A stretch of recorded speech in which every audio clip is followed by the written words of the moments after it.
Hello, investors, and happy Friday to you. It's Colby, the DGI Crab, coming to you with the weekly Friday video where I'm going to go over each of the 4 tiers and try to figure out where the value lies for each of the 60 individual high-quality dividend growth stocks that this channel focuses on. We just narrow it down to 60 here, you guys. If you're new to the channel, those 60 stocks are split into 4 separate tiers that are organized based on the age or time horizon of the investor. It's what I believe makes this channel unique. I'm glad you're here, and stick around to the end here, because at the end we go over the strategy, or how I personally would allocate my investment dollars amongst what we observe on the spreadsheet. And this week it's going to be just a little bit different how that money gets allocated, and I'll explain why when we get there. So stick around. Now, I will say that I'm not a professional financial advisor, so don't take anything in this video as direct financial advice. This is simply my strategy. I'm here to give you some ideas, and you can leave comments below letting me know if there's anything that you disagree with, if there's anything that you think is spot on. You just let me know. But here's how the allocation strategy works for me. A minimum of 50% goes into age-appropriate ETFs, so we get that automatic diversification. And then we're looking to buy stocks that are yielding 30% or more above their 4-year average. If it's one of my top 10 favorite stocks, I don't wait for it to hit that 30% mark. I will start buying it at 20% or more above the 4-year average. And then I think it's best to just remain in your tier unless there happens to be a stock in a different tier that's yielding at least 50% or more above their 4-year average, because that means that regardless of the tier that we're in, the idea is that not only are we getting that yield at a really great cost, but that we also should reasonably expect that we'll eventually get some nice share price appreciation out of that in addition. And if there don't happen to be any viable stocks in your tiers, you can, I think, just add more to your ETFs. So that way you'll know that you've got more than 50% allocated there, which is not a bad idea. All right, so into the strategy. So let's see here. For tier 1, the age 18 to 30-year-old investors, where we're looking to acquire yield about the mid ones cumulatively in hopes of getting a good solid 12% or higher dividend growth rate year over year.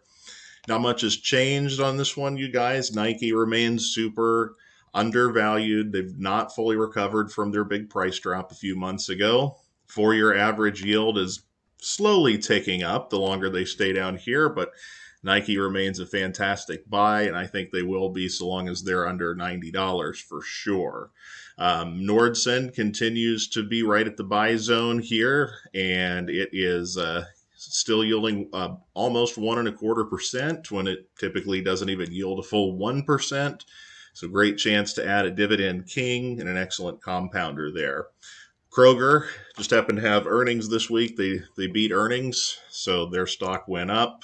They were kind of in that yellow 20% zone last week, and the good earnings season, chances to buy that one are definitely not as high anymore. And by the way, if a stock's way down here in the red, like, Broadcom still yielding way above their 4-year average for the run they've been on, it doesn't mean that I think it's time to sell out of the stock. This channel is all about acquiring that passive dividend income for the long term, and then letting the dividend reinvestment do the rest. Moving on to tier 2, age 31 to 41, the category that I'm still going to be in for another year and a little bit.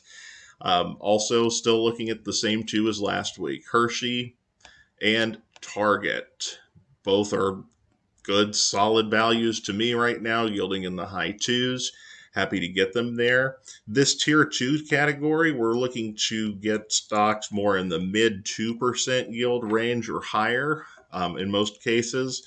And the growth rate we can't expect to be quite as aggressive with the tier 1 category, but we still want to get high single digits, 7, 8, 9%, hopefully 10 in some years, depending on which ones of these we are adding. The rest of it is just stuff we are going to hold outside of Hershey and Target. Aged 42 to 53-year-old investors are in tier 3.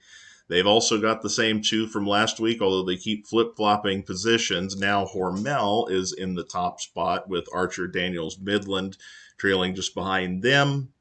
Last week it was the other way around. T. Rowe Price kind of keeps teasing us. I keep waiting for this one to get down below 100 so it can get into that green buy zone at 30% or above. But it's holding steady here at around 103, 104. It's been trickling down this year. So, let's just see what happens with that one. But, kind of looking at it out of the corner of our eye, but I'm not adding it just yet. Tier 4 for the 54 and older investors, we've got higher yield stuff where we're looking to get at least 5% yield, if not more.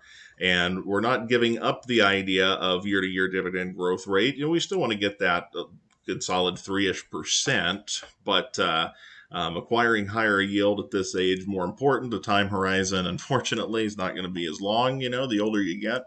And all of these stocks continue to do really, really well. We don't have anything that's that looks like it's obviously on sale.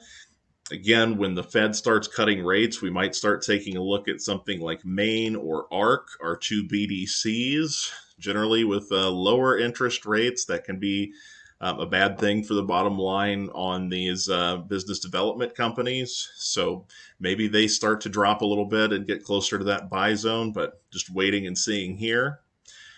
I do separate out my 10 favorite stocks. If I could only buy and hold 10, I would narrow it down to just these. And again, these are the ones that if they're in the 20% or above, I go ahead and pull the trigger and start adding on to them. Pepsi and Johnson & Johnson are the two best values here, but hey, not even at the 20% mark. They're just barely halfway there. These 10 stocks are all contained somewhere between tiers 1 through 3. So, if you're following along, these are not, new stocks. They're part of that group of 60, but because they're my favorites, I just separate them out on their own tab so I can track them just that much closer. So I told you guys the strategy this week would be just a little bit different than it has been. Obviously, it's the same stocks that are there, and dividend investing is a season. And right now we're in a special season of dividend payouts for the ETFs that we focus on. So in a typical week, we're going to do at least 50% of the crab money into ETFs. If I was tier 1, it'd be S&P 500, 25%, small cap 15, dividend appreciation 5, and international 5. Tier 2, kind of same idea, but just a different order. Dividend appreciation 25, S&P 15, small cap 5, international 5. Tier 3, I look at slightly higher yielding ETFs like VYM, SCHD, DHS. As soon as I hit tier 3, this is going to be my standard weekly investment allocation, 15% into all three. 3 great ETFs, all pay really solid dividends that grow, all have very different strategies. So I'm okay personally having all of them.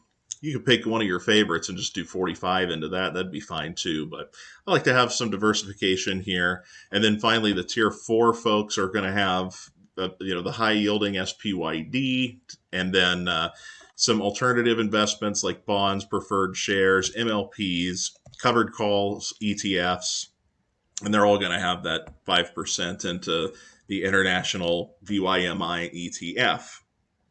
Now, usually I do the other 50% of these into stocks, but because if you're doing an ETF collection with any of these in it, these Vanguard funds, SCHD, these are all about to go ex-dividend here late in the month. So while I don't invest in anything just because it's getting near that ex-dividend date, this is probably this week and maybe next also, that I'm going to push just a little bit more into those, especially because there hasn't been a ton of variety of late with the individual stocks that we're buying. So this seems like a good time to do a little extra on the ETF side.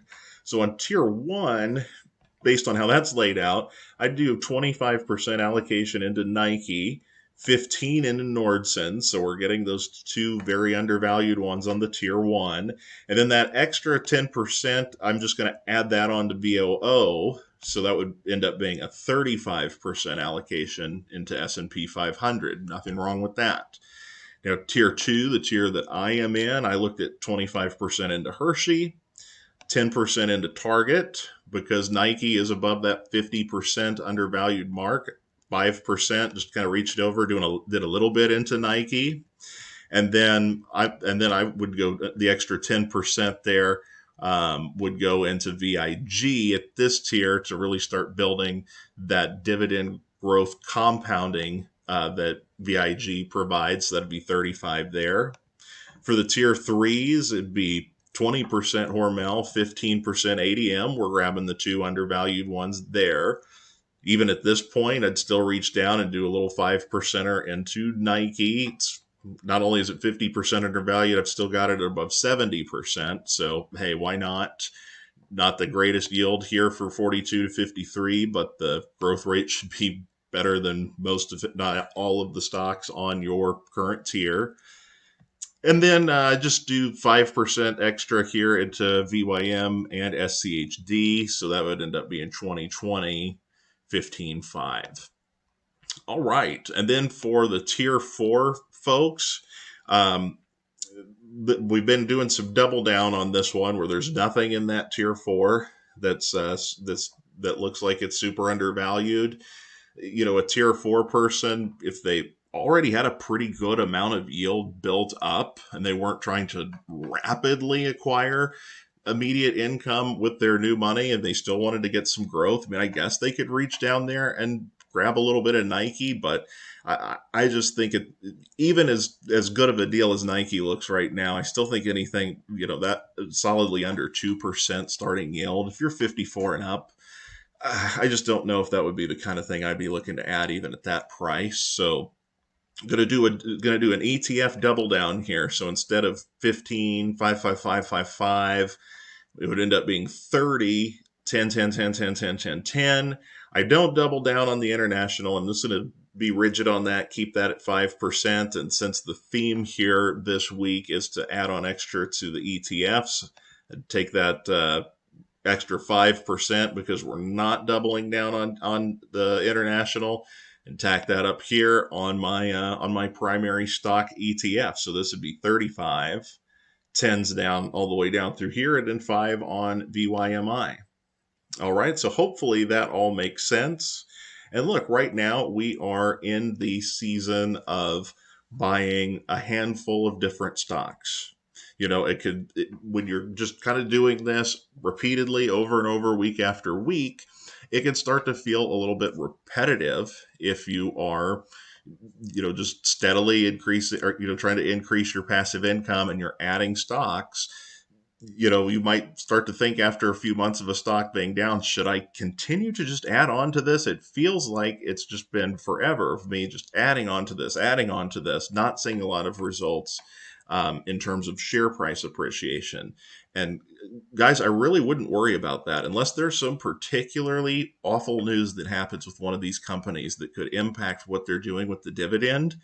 You know, I wouldn't worry about just continuing week in and week out if you're in tier one adding to Hershey, or if you're in tier two adding to right, what did I say? Nike, I meant. If you're in tier two adding to Hershey, because, you know, even if you just go back to the first month of the channel, we were adding to Starbucks, you know, week in and week out, and it was down here in the 70s. And then they get a new CEO, it shoots up into the 90s, and now the Starbucks season's over for a while. But, you know, if you were consistently adding to that in the 70s for a while and built up a nice position, you're going to be pretty happy about that now. So the same is going to be said for the ones that are currently undervalued in each of the tiers. Just be patient and be thankful anytime that you're able to purchase any of these stocks at a discount. And as I said, if you don't feel particularly comfortable on the stock side of things and you want to just mostly focus on ETFs, nothing wrong with that. You could always just double all of these numbers across the board and not even worry about the stocks. And hey, again, nothing wrong with that, especially if you don't want to take the time to pick out the individual companies or take that risk that, there might be some bad news that would cause some big problems. So, hey, that's the video, you guys. Email me questions, dgicrab@yahoo.com. Links to the 4 tiers videos below. And I will see you all next week. Keep investing, everyone.